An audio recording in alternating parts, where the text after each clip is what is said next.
हम अक्सर अपनी नाकामियों का जिम्मेदार अपनी किस्मत, माहौल या वसाइल की कमी को ठहराते हैं। लेकिन हकीकत ये है कि हमारी मौजूदा ज़िंदगी हमारी माजी की आदतों का मजमूआ है।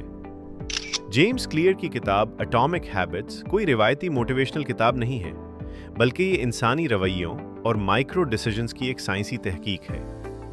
ये किताब हमें सिखाती है कि किस तरह हमारी रोज़मर्रा की वो माइक्रो आदत, जिन्हें हम बिल्कुल नज़रअंदाज कर देते हैं, तवील मुद्दत में हमारी शनाख्त का तयन करती हैं। किताब का बुनियादी फ़लसफ़ा मार्जिनल गेन्स के उसूल पर मबनी है।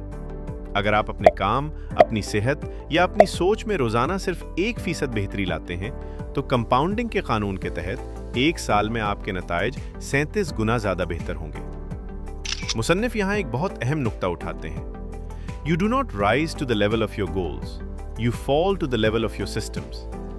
यानी कामयाबी का ताल्लुक बड़े मकासद तय करने से नहीं, बल्कि उन मकासद को हासिल करने के लिए बनाए गए रोज़मर्रा के माइक्रो सिस्टम से है। ये वीडियो इस किताब पर मबनी एक स्ट्रेटेजिक सीरीज का पहला हिस्सा है। आने वाली किस्तों में हम उन 4 साइंसी कवानीन का जायजा लेंगे जिनके जरिए इंसानी दिमाग फैसलों को आदत में तब्दील करता है। हम ये भी समझेंगे कि न्यूरोलॉजिकल लेवल पर आदत का लूप कैसे काम करता है, बुरी आदत को जड़ से ख़त्म करने का मुतबादिल तरीक़ाकार क्या है, और अपनी पहचान को बदले बगैर आदत को मुस्तकिल कैसे बनाया जाए।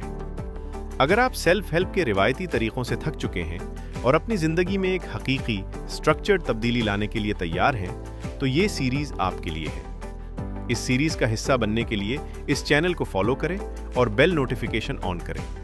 अपने ख्यालात का इजहार नीचे कमेंट सेक्शन में ज़रूर कीजिएगा। अगली वीडियो तक के लिए खुदा हाफिज।